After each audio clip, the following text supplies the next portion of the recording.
it is hard. It's hard when you're young to wake up in the off season at 6 a.m. to go train and work out, knowing that all your friends are sleeping in and eating pancakes. It's hard when you're on your way to practice, way down with all your gear, and it's 90 degrees out and all the other kids are at the pool or at the beach, and your body is already completely exhausted from workouts in 2 days. Consistent discipline has been one of those prodigy-like strengths that I had. So I didn't have the arm that could throw the ball 80 yards. I didn't have the 4.3 speed that Michael Vick had.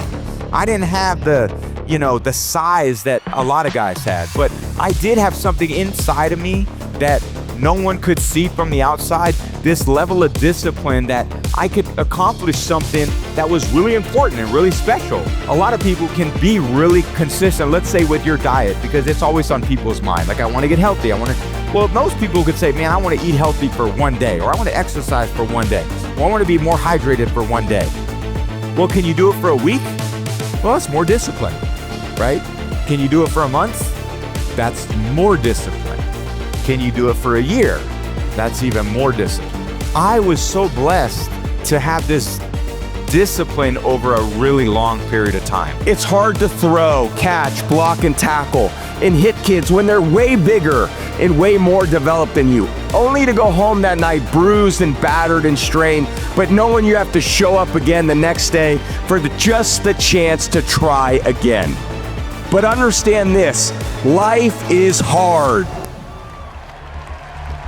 Even going into my second year in high school, there were workouts in the morning at 6 a.m. before school, and I was like, okay, I can get up at 6 a.m. and I can go do these rope drills where you'd run through the rope. You see a lot of people do that. There were these hills that we would run up, and there was probably less than 10 people there, but I was probably one of the 3 that were there almost every single day to try to continue to push myself to grow in these maybe physical areas that I was really behind a lot of other people at. Because naturally, no one's good at everything. I mean, that's just not the way life works. We're all talented at certain things, but we can really continue to improve our weaknesses if we're humble enough to identify them, and we can build on our strengths. And I think we're all trying to find a more well-rounded aspect to ourselves, but a lot of that has to come with this understanding about yourself that what you know is very limited and what you don't know is limitless. Focus on what you can control. Focus on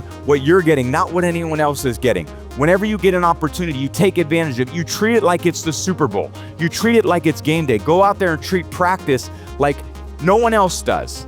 And I did that every single day. And it was a lot. It was taxing on me. There was a lot of stress for me, even in high school. And I look back at those times, it wasn't probably like a typical college experience because I was really motivated to play, but I had to take it to a new level that the other guys wouldn't.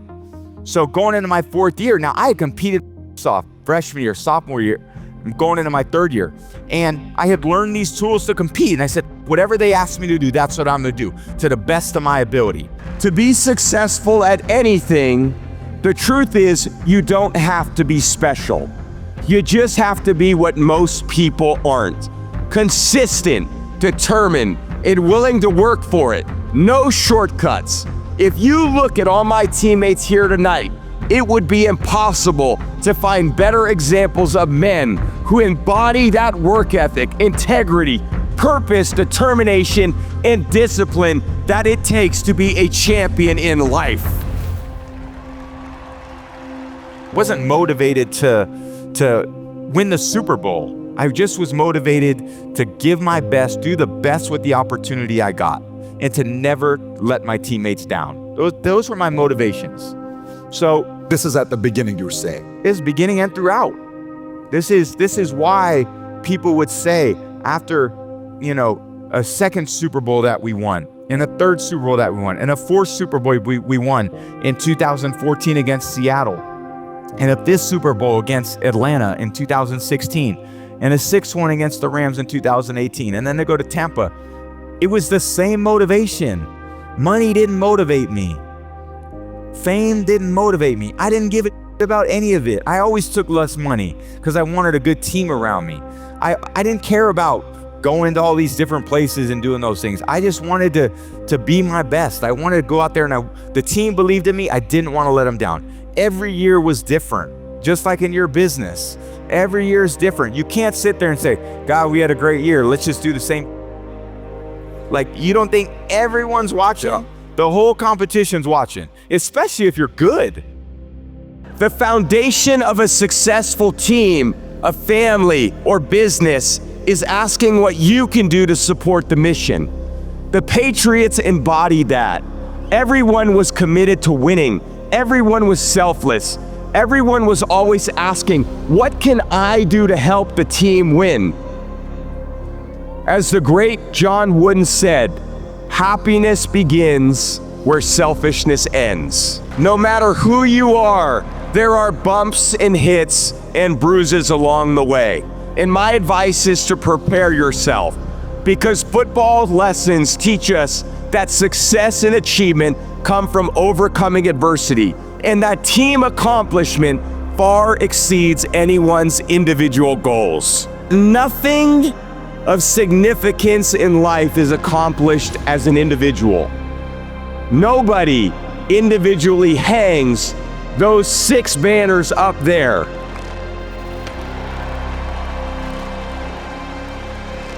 The team does. But what are we in this for? We in here to pad your statistics, whether that's because we all get accolades for those, and we have, people that want to see us succeed. But in my view, the team's success was always most important. And I think the great reward in my life is not the record that you would read off before I came on stage. What you said was your teammates loved you. I think you wake up every day and hopefully you can look at yourself and say, did I give it my best? Was that my best? Did I give it everything I could? Did the people around me get as much as I could? And if the answer is no, that's okay. That's okay. But just at least you know it. But don't think that that you're gonna have a lot of success if all you do is care about yourself. You don't work that hard. No one's that accountable. These are just things you guys can see now, with just a little awareness. Who are the dangerous companies? Who are the dangerous teams and competition that you guys are facing? When you guys succeed, is it all about that person? Is it about the team success? I always felt like the quarterback's job is, when it doesn't go well, you take the blame. When it goes well, you give the credit. That's what great leaders do. Like I said earlier, I think whether or not you're gonna look back on your life as a success is gonna be determined by what your values and priorities are, and how often you're willing to wake up every day and make the choices that are going to fulfill you and bring you the joy that you're looking for. So this is a great step in the journey. It's an honor to be with you guys, and hopefully we could do it again sometime. Thank you. Give it up, Tom Brady.